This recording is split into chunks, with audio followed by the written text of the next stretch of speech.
I hope you guys enjoyed today's event. First and foremost, shout out to the alumni that came out so strong yesterday. There were approximately, I don't know, close to 300 alumni, and Coach Rick and his wife Catherine, gracious with their presence as well. And Carol Sofer talked about them and the contributions they had made, and then our alumni. I mean, Devin Hester spoke, Andre Johnson spoke very powerfully, and then Michael Irvin took the stage, and it really impacted our players. We need to see that, we need to feel that, do that more and more. And then I came out today and saw, a lot, even though it's vanilla, offense versus defense, sets that we know and plays that we know. It's good to see guys compete and try to win their one-on-ones, and have, some plays that were positive and some obviously that were not as positive, but guys did compete.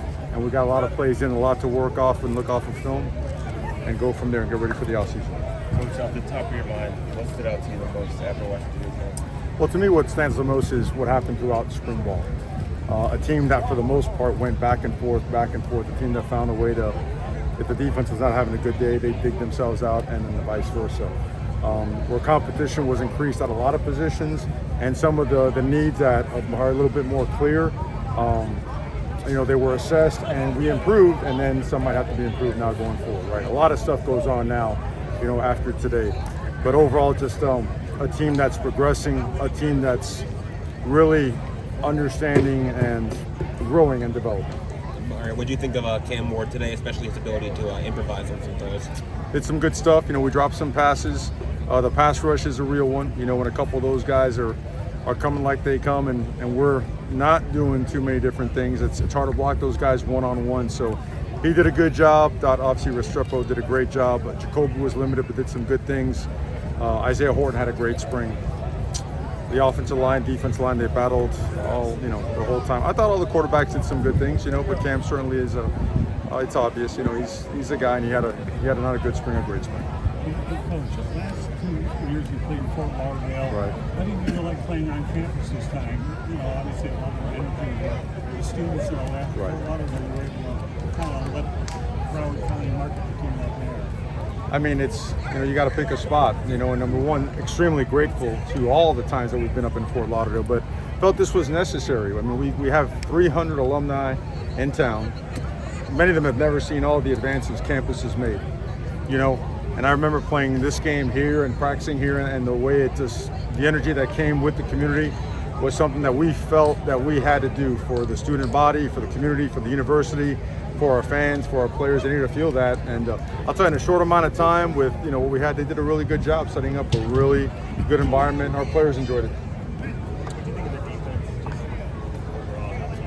I think hot and cold. I think defending a guy like that is difficult. I think that we played some of our coverages really, really well and lost sight on some other ones.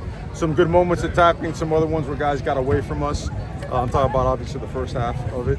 I thought our pass rush was really good. I thought we were better in the interior, clogging up some of the holes in the run game. A couple spit out, but they more rolled off the table than gutted us.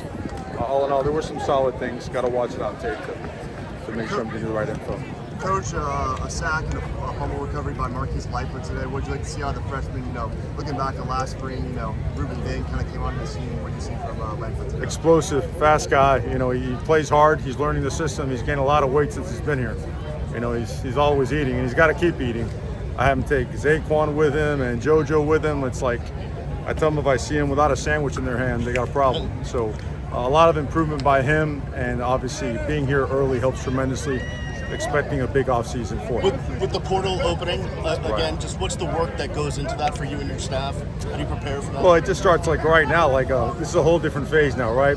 The first part is making sure our people thank all the people that made this happen. That's number one. And then right to what we've been doing, we've been assessing, what are the areas that clearly need help? What are the ones that we've clearly improved at? What can we do well? What maybe we should get away from and not do? So the portal, we address things first with our players. That's the respectful way to do so. And we've got to get our roster to a certain number at some point in time. And those are the decisions, the conversations that are had. And they're very open and transparent. You go right to it. There's no, you can't pull, you've got to be just very truthful and straightforward when it comes to it. What type of guy are you looking to bring in from the portal? One more time, sorry? What type of player are you looking to bring both on and off the field with the program? Well, I'll talk more about the intangibles and actual players, again, out of respect for our players and their positions. Just guys like great examples. Cam Ward's a great example. Mish Powell, is a great example. CJ Clark is a great example. Kiko, when he got here, great example. You know, guys like that, they want to be great, they want to be elite, and they push culture. They work hard, they do the extra things, they're good people. There's nothing in them except competitive spirit and wanting and a desire to win. And when you have guys like that that really care about the end result for everybody, it adds to the culture. You've got to always be very selective and make sure you're bringing in people that add to the roster, add to your, I would say, the ability of your team, right? The caliber of your team, but also that enhanced culture. I know he's mainly playing running back out of necessity now, but Elijah locked in. Do you feel like he can be a running back solely, or do you still have things? I think we assess everything. You know, there's some things we did throughout spring ball that you guys didn't have a chance to see that are some conversations, guys playing different positions on both sides of the ball, you know, at just about every position. So there's some things to discuss. He's obviously one of them, but he does a lot of things. You should see him on defense. He's an excellent player on defense as well. So you know, we talked about Robbie, guys like Robert Stafford. There's a lot of guys that have multi-position value, very versatile. So we'll get to that right away. Great. Thank you, Coach. Okay, guys, thank you very much.